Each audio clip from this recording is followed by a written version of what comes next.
Hello everybody, very good morning. അപ്പോഴേ ഇന്ന് മത്തനും പരിപ്പും കൂടി ഇട്ടൊരു കറിയുടെ റെസിപ്പിയാണ്. ഞങ്ങൾ കുറച്ച് നാൾ മുമ്പ് വി ഹാഡ് എ ട്രാവൽ.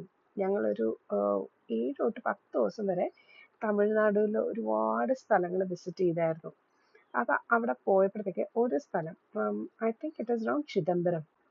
ഞങ്ങൾ പോയപ്പം ചോറിൻ്റെ കൂടെ ഈ കറി കിട്ടിയായിരുന്നു.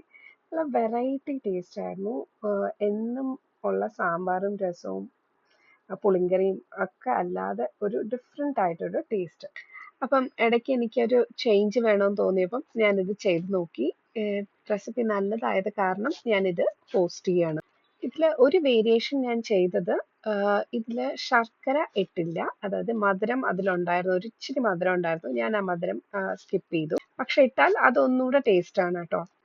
പിന്നെ ഇതിൻ്റെ 2 വേർഷൻ ഉണ്ട്. ഒന്ന് തേങ്ങ അരച്ച്, തേങ്ങയും ജീരകവും കൂടെ അരച്ച് ചേർക്കുന്നത്, ഒന്ന് തേങ്ങ അരയ്ക്കാത്തത്. അപ്പം ഞാൻ തേങ്ങ അരയ്ക്കാത്ത വേർഷനാണ് ഇട്ടേക്കുന്നത്. അപ്പോൾ റെസിപ്പി കണ്ടാലോ? വളരെ സിമ്പിളാണ്.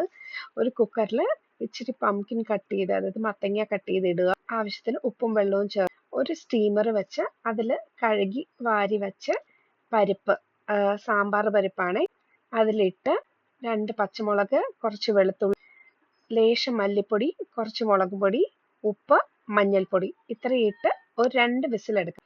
പരിപ്പ് അതേം ഉടയണ്ട, അതുകൊണ്ടാണ് സ്റ്റീമറിൽ വെച്ചേക്കുന്നത്.